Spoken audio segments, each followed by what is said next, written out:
Welcome to the Right Hand Roadmap, the podcast for seconds in command of founder-led companies. I'm your host, Megan Long, owner of Second First. In each episode, we show you the path to success on your journey as the #2 leader in entrepreneurial companies.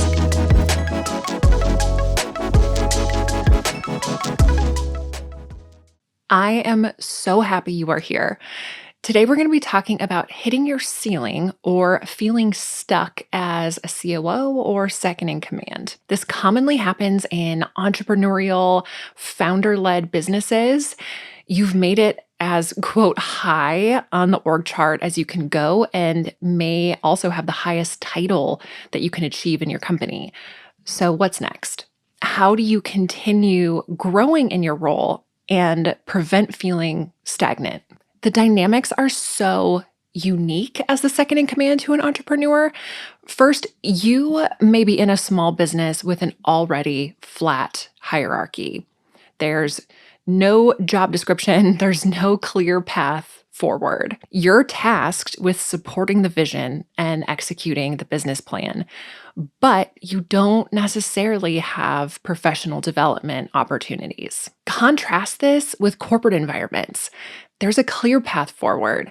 There's a ladder to climb with almost a checklist of what's required to get to that next step. Get this certification, have this length of tenure, go to this training, etc. That does not exist in smaller entrepreneurial businesses. So we're going to reframe the issue. Rather than climbing the ladder, we're going to be expanding your scope. You're going to focus on mastery and influence rather than titles or traditional advancement. I want to talk about the life cycle of the second in command because it's this continuum scale, right?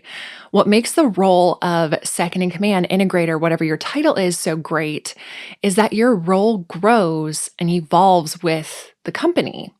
As the business matures, so does your position. The second in command role begins as very tactical. You're managing smaller, short-term projects.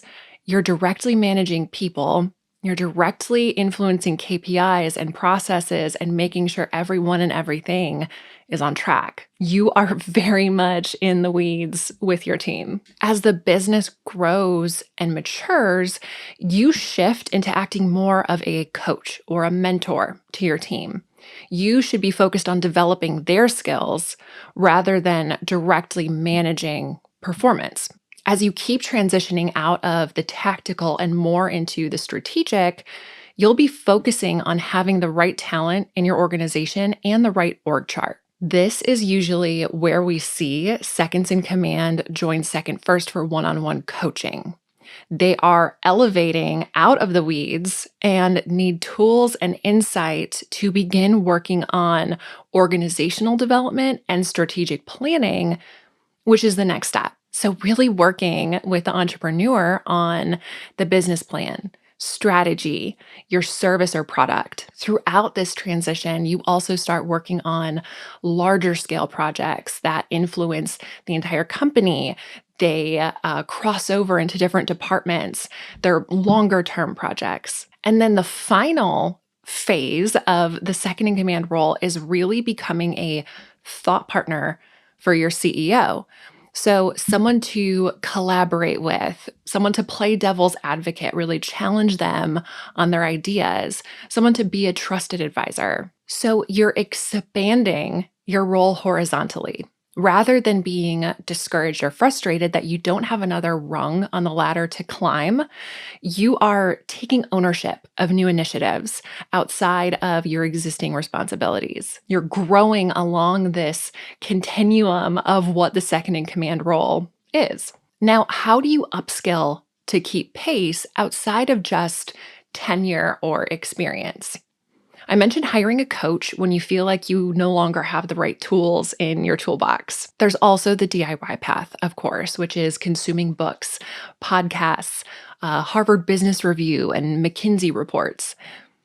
I also believe this is where peer group organizations are most effective, like our Second First membership, where there are structured trainings and expert-led workshops on very specific topics, but also small group cohorts for masterminds where you can truly dig into each other's individual businesses and pull learnings and best practices from those who have already hit the phase on this scale of the second in command role. The other recommendation in leveling up is to deepen the partnership with your CEO. Asking for direct feedback on how you can bring more value to them and the business is going to be hit or miss.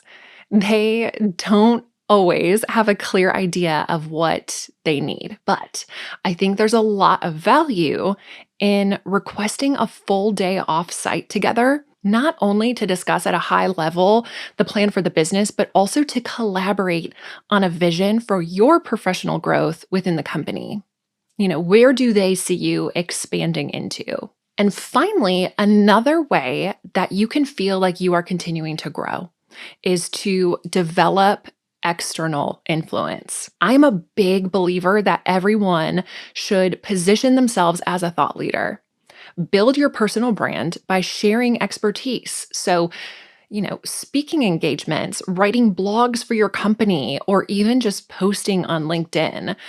This is going to be a win for you and then also bring, positive marketing to your business. It'll attract great talent.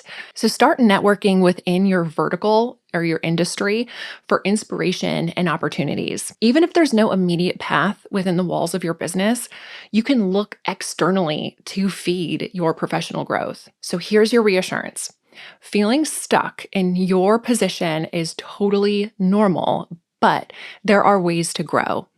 So I encourage you to take one actionable step this week to invest back into yourself and reignite your growth. To find show notes and links for anything mentioned in this episode, visit secondfirst.com/31. Be sure to subscribe to catch future episodes and leave us a review on whatever platform you're listening on. Remember, you don't have to navigate being a second in command alone when you have the right hand roadmap.